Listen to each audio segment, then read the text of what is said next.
नमस्ते। ओम नमः शिवाय। तो दोस्तों, आज मंगलवार है और मैं बनाने चल रही हूँ व्रत के लड्डू। ये मेरे समा के चावल के लड्डू हैं। शायद आपने अभी तक ना बनाए होंगे, तो आज मेरे वीडियो को देख के समा के लड्डू ज़रूर बनाइए। ये देखिए, मैंने चावल जो है, समा का चावल जो है, उसको लेके मैंने धुल लिया है और धुल के 2 मिनट के लिए पंखा के नीचे सुखा दिया है। सुखाने के बाद मैंने उसको पीस दिया है और बहुत ही बारीक मैंने पीसा है। एक घान मैंने बारीक पीसा है, एक घान मैंने दरबरा पीसा है। थोड़े में एक किनकी है और एक जो है बिल्कुल सॉफ्ट है।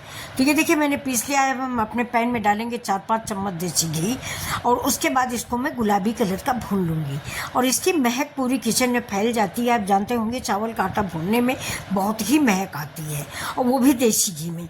तो ये फास्ट की रेसिपी है। नवरात्र भी आ रहा है आप लोगों के लिए।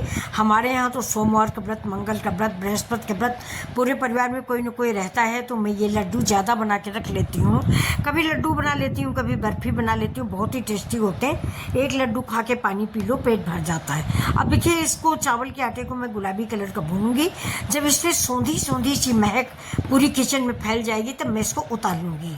ये देखिए, बहुत धीमी आंच पे इसको भूनिएगा कि पैन में आपके ये चिपके नहीं। मतलब अगर ब्राउन कलर का ज़्यादा हो जाएगा तो लड्डू कड़छाता है, फिर कड़वाता है लड्डू चावल का। उसमें मीठा टेस्ट नहीं आता, क्योंकि चावल का आटा तो मीठा होता है।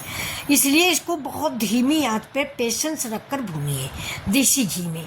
हम थोड़ा सा तेल घी बच्चों अवॉइड करते हैं, इसलिए मैंने कम घी डाला। मैंने 4 चम्मच घी डाला है और इसमें आप ज़्यादा भी घी डाल सकते हैं। ज़्यादा घी डालेंगे ज़्यादा पौष्टिक होगा, लेकिन फास्ट में ज़्यादा घी, तेल, दूध ये सब चीज़ें नहीं खानी चाहिए।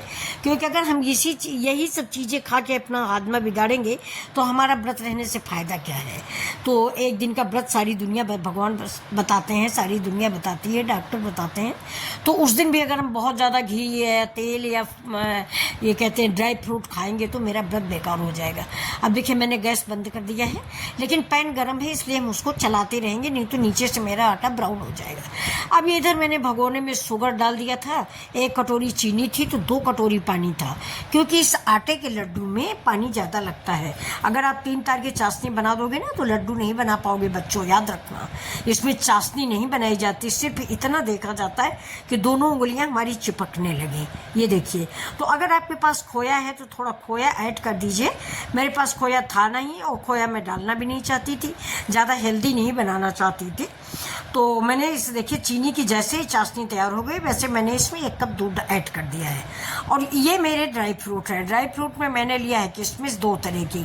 आधी किशमिश मैंने काटी है, आधी किशमिश मेरी समूची है, काजू है, बादाम है और 1 कप मूंगफली भुनी हुई है। उसका छिकला निकाल के मैंने इसमें ऐड कर दिया है। हमारे घर में बच्चों को मूंगफली के लड्डू बहुत अच्छे लगते हैं। तो ये देखिए, मैंने ऐड कर दिया। और ये जो हमारा सिरप है, मतलब इसको सीरा जो बोलते हैं, वही दूध और पानी वाला, चीनी वाला, तो इसको मैं धीरे धीरे करके डालूंगी। इसमें जितना इसमें सोखेगा उतना ही हम डालेंगे। लेकिन देखिए कितनी परफेक्ट नाप थी। पूरा पानी और दूध मिक्स इसमें सूख गया है।